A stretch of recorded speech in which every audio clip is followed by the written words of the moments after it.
نحمدہ ونصلی ونسلم علی رسولہ الکریم اما بعد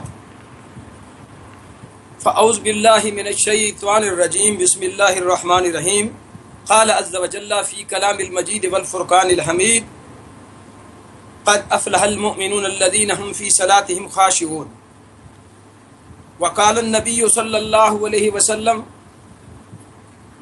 من توضأ کما امر وصلی کما امر خرج من ذنوبه کما ولدته امه او کما قال النبی صلی اللہ علیہ وسلم۔ واجب الاحترام میرے عزیز بھائی دوست، اللہ تبارک و تعالیٰ کے فضل سے اہل حق اللہ تبارک و تعالیٰ نے شروع سے رکھے ہیں اور انشاءاللہ قیامت کے قریب تک رہیں گے، اور اہل حق خصوصاً باطل لوگوں کی باطل تعویلات کو، جاہلوں کے جہالت کو اپنے اللہ کے دیے ہوئے علم سے پاش پاش کرتے رہیں گے، ان کو دور کرتے رہیں گے، اور اسلام میں مسلک حقہ کی دفاع اور اس کی اشاعت اور احقاق حق کا فریضہ انجام دیتے رہیں گے انشاءاللہ۔ آج جو خاص کر موضوع ہے اس وقت، وہ ایک حدیث کی تحقیق میں ہے جو کہ سیدنا عبداللہ بن عمر رضی اللہ تعالی عنہما سے امام بہقی رحمۃ اللہ علیہ نے اپنی کتاب خلافیات بہقی میں نقل کی ہے، اور اس کی سندی حیثیت، اسی طرح اس کی متنی حیثیت، اور ان پر جو اعتراضات ہیں اہل سنت والجماعت حنفیہ کے مخالفین کے، ان کے جوابات، اسی طرح ان کی صحت ہم آپ کے سامنے انشاءاللہ رکھیں گے، کیونکہ یہ حدیث امام بہقی علیہ رحمت نے خلافیات بہقی میں نقل کی تھی، تو ابھی تک خلافت بہقی مکمل طور پر تباہ نہیں ہوئی۔ دنیا میں بعض جگہ پہ اس کے مخطوطے پڑے ہیں، اور وہاں سے ہم نے منگوانے کی کوشش بھی کی، اور بعض ساتھیوں کو ہم نے عرض بھی کیا، جس میں شیخ مولانا سیف الرحمن المہند صاحب ہیں، جو مدرسہ سولتیہ کے استاد الحدیث ہیں، مکہ المکرمہ سعودی عرب میں ہمارے گاؤں کے قریب رہتے ہیں۔ میں نے ان سے عرض کیا کہ آپ وہاں مخطوطے ہیں خلافیات بہقی سے، آپ یہی جگہ کم از کم آپ مجھے فوٹو بھیج دیں یا ٹیلی فون پہ بتا دیں، تاکہ میں اس کی سند کو دیکھ کے اس کی تحقیق کر سکوں۔ اسی طرح ہندوستان برادر ملک سے ہمارے شیخ مولانا ابو بکر غازی پوری صاحب رحمہ اللہ، اللہ ان پہ کروڑوں رحمتیں کرے، وہ یہاں تشریف لائے۔ جب میں سرگودا میں تھا تو وہاں ان سے ملاقات ہوئی، ان سے عرض کیا کہ آپ کسی طریقے سے اگر خلافیات بہقی میں ترک رفع دین کی سیدنا عبداللہ بن عمر رضی اللہ تعالی عنہما والی حدیث کی سند ہم تک پہنچا دیں، اور کسی مخطوطے سے دیکھ کر یا اس کا فوٹو یا ٹیلی فون پہ لکھوا دیں، بس ہمارے لیے کافی ہو جائے گا۔ لیکن اللہ ان پہ کروڑوں رحمتیں کرے، انہوں نے اشارہ کیا کہ خدا بخش پٹنہ کی لائبریری میں اس کا مخطوطہ موجود ہے۔ تو میں نے ان سے عرض کیا، حضرت آپ مجھ تک یہ ٹیلی فون کے ذریعے، خط کے ذریعے سے اس کی سند پہنچا دیں۔ تو خیر اس اللہ والے کو یہ موقع نہ ملا، اور اللہ تبارک و تعالیٰ کو جا ملے۔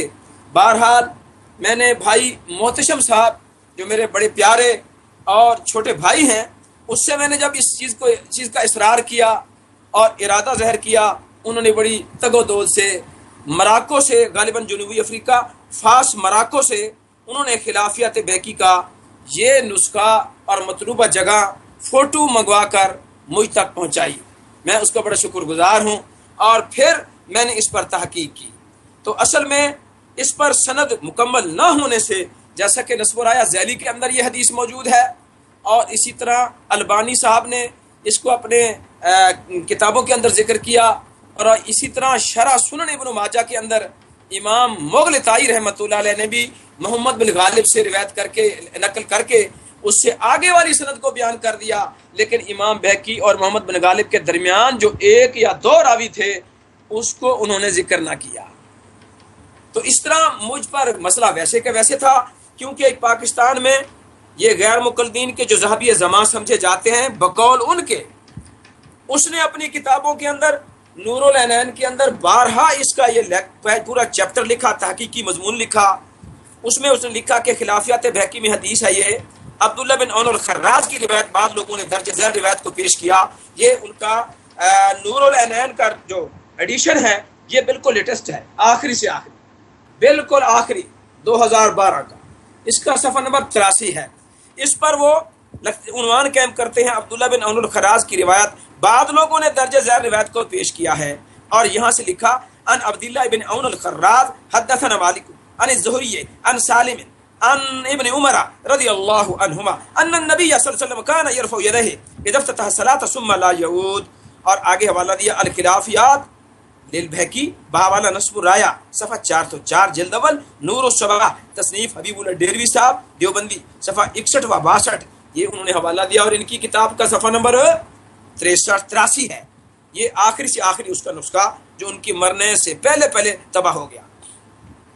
تو اس میں انہوں نے اس کی اوپر سب سے پہلے امام ابو عبداللہ حاکم سے اس روایت کے بارے میں کہا کہ ھذا باطل موضوع، تو اس طرح کے جملے انہوں نے ان سے نقل کیے، اور پھر آگے حاکم کی توثیق بیان کی، اور اسی طرح آگے حاکم کو متساہل بیان کیا، اور اسی طرح امام ابو عبداللہ ابن قیم الجوزی سے انہوں نے اس کے موضوع ہونے کا ذکر کیا، اور اسی طرح ابن رجب دمشقی سے بھی انہوں نے کچھ ان کے بارے میں، ابن قیم کے بارے میں آراء کو نقل کیا، ابن کثیر دمشقی سے، ابن ناصر الدین ابن العماد عملی سے، اسی طرح آگے حافظ ابن حجر اسقلانی رحمہ اللہ سے بھی اس نے یہ نقل کیا کہ تلخیص العبیر میں وہ اس حدیث کے بارے میں فرماتے ہیں وہ مقلوب موضوع، اور اسی طرح ابن حاکم ابن قیم ابن حجر سے یہ فیصلہ نقل کر کے کہنے لگا کہ یہ روایت بالکل موضوع ہے، کذب ہے، باطل ہے، اور امام بہقی مصنف جو خلافیات سے عبداللہ بن عون الخراج تک سند نامعلوم ہے، کہتا ہے عبداللہ بن عون الخراج کی وفات 232 ہجری کو ہوئی، اور امام بہقی کی پیدائش 382 کو ہوئی۔ اگر کہا جائے کہ اسے بقول مغلطائی امام بہقی نے خلافیات میں محمد بن غالب ان احمد بن محمد البرکی ان عبداللہ بن عون الخراج سے روایت کیا ہے کما فی تمسک الیہ الحاجہ ما تمسک الیہ الحاجہ، اس کے حوالے سے اسی طرح انہوں نے کہا کہ یہ روایت محمد بن غالب اگر تمتام ہیں تو 283 کو فوت ہوئے ہیں، بہقی امام کی ولادت سے 101 سال پہلے فوت ہوئے، لہذا یہ روایت منقطع روایت ہے جو کہ مردود ہے۔ تو اس طرح انہوں نے اعتراض بھی نقل کیے اور جمع خرچی کر کے اس کو موضوع، باطل اور منقطع کہنے کی مطلب پوری جسارت کی۔ تو اس پر ہم نے اس پہ بڑے پریشان تھے ہم کہ بھی کیوں نہ ہو کہ اس کی اگر سند سامنے آ جائے تو ہم اس کو بالکل تحقیق کر کے بتا دیں کہ آیا اس کی سند کیسی ہے۔ واقعی جب موضوع اور باطل کہا جاتا ہے تو کم از کم حدیث صحیح کی تعریف دیکھ لینی چاہیے کہ آیا باطل اور موضوع کہنا یہ امام حاکم کا یا ابن قیم کا یا اسی طرح ابن حجر اسقلانی سے جو نقل کیا گیا، آیا یہ واقعی حدیث باطل موضوع ہے؟ کیا اس کے اندر وہ اوصاف پائے جاتے ہیں کہ یہ موضوع کہا جائے اس کو؟ حالانکہ تحقیق ان دعوے کے، ان کے دعووں کے بالکل برخلاف ہے۔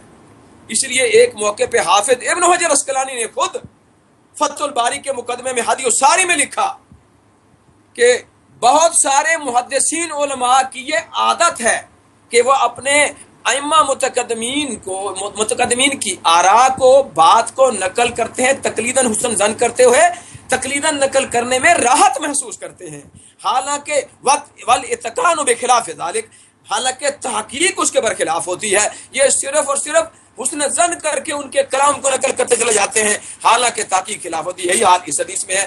امام حاکم نے تحکم سے، سینہ زوری سے اس کو باطل کہا، حالانکہ باطل اور موضوع کہنے کے لیے موضوع ہونے کی شرائط ہونی چاہیے۔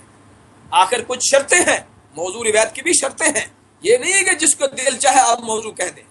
ایسا تو صحیح بخاری سے مسلم کی روایتوں کو بھی بعض محدثین نے صحیح موضوع کہہ دیا ہے، تو اس کو کون مانتا ہے؟ اسی طرح بلا دلیل اگر کوئی امام حاکم ہو، چاہے وہ ابن حجر اسقلانی ہو، چاہے وہ ابن قیم رحمہ اللہ ہو، جو بھی ہوں، بلا دلیل اگر کوئی دعویٰ کرتے ہیں تو وہ قابل قبول نہیں۔ یہ اہل علم اس کو اچھی طرح جانتے ہیں، قاعدہ ہے تحقیق کی جائے گی، تو تحقیق اس کے برخلاف ہے۔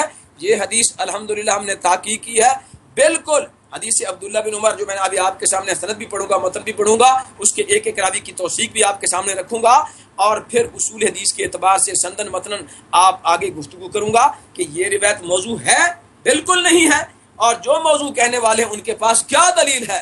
دنیا جہان کے مشرق مغرب کے پہلے اور آج کے رہنے والے کوئی عالم اور محدث اور امام جو صاحب علم ہو اور وہ انصاف سے کام لے، اصول حدیث، اصول جرح و تعدیل کا اور انصاف کا دامن بھی نہ چھوڑے، اور پھر اس روایت کو موضوع اور باطل ثابت کر دے، ہم اس کو منہ مانگا انعام دیں گے اور ان کے ہاتھ پہ بیعت بھی کریں گے۔ ایسا کوئی مائی کا لال نہیں کر سکتا سوائے تعصب مذہبی کی وجہ سے یا تحکم سینہ دوری کی وجہ سے۔ اگر اصول توڑ کر پھر امام ابو حنیفہ رحمہ اللہ کے دلیل کو اگر ضعیف اور موضوع کہا جائے تو یہ الگ بات ہے۔ اس لیے میں اپنے طلباء کو کہا کرتا ہوں کہ ہم نے الحمدللہ تحقیق کر کے دیکھا ہے کہ امام اعظم ابو حنیفہ رحمہ اللہ کے مسلک کے دلائل اتنا قوی، اصحا اور اقوی ہیں کہ مخالف کو یا تو انصاف کا خون کرنا پڑتا ہے، یا یہ کہ مسلمہ اصول توڑنے پڑتے ہیں، یا یہ کہ وہ مذہبی تعصب سے کام لینا پڑتا ہے، تب جا کر امام ابو حنیفہ رحمہ اللہ کے دلیل کو کمزور کیا جا سکتا ہے۔ ورنہ ایسا کسی کی ماں نے ایسا لال جنا ہی نہیں ہے، جوان پیدا ہی نہیں کیا ہے کہ جو ان چیزوں کو انصاف کا دامن بھی نہ چھوڑے اور مسلمہ اصولوں کو بھی نہ توڑے اور اسی طرح تعصب سے کام بھی نہ لے، اور پھر امام ابو حنیفہ رحمہ اللہ کے مسائل کے دلائل کو وہ ضعیف اور موضوع ثابت کرے۔ یہ تو کسی ماں نے ایسا لال جنا ہی نہیں ہے، یہ ہماری باقاعدہ تحقیق اور ریسرچ ہے، انشاءاللہ اس کو آپ سچا پائیں گے۔ تو بہرحال اس پر جو اعتراض کیے گئے ائمہ کا نام لے کر جناب زبیر علی زئی صاحب نے بھی کیے، اور اکثر ہمارے بھائی اہل الحدیث غیر مقلدین کیا کرتے ہیں، تو اس پر ہم چاہتے ہیں کہ آپ کے سامنے اس کی بات کو کھولیں۔ اس دلیل اور حدیث رسول پر جو بے جا بلا دلیل اعتراضات کیے گئے ہیں ان کو علم نشرہ کریں، کھولیں ہم، اور ان کی سندی متنی حیثیت آپ کے سامنے رکھیں۔ الحمدللہ ہم نے اس پہ تحقیق کی، ریسرچ کی، یہ سندن بھی متنن بھی بالکل صحیح حدیث ہے، بلکہ علی شرط بخاری مسلم تقریباً ہے۔ میں آپ کے سامنے پہلے سند پڑھتا ہوں، پھر حدیث پڑھتا ہوں، اور اسی طرح متن پڑھنے کے بعد پھر ان کی تحقیق آپ کے سامنے لاتا ہوں۔ تو بسم اللہ الرحمن الرحیم۔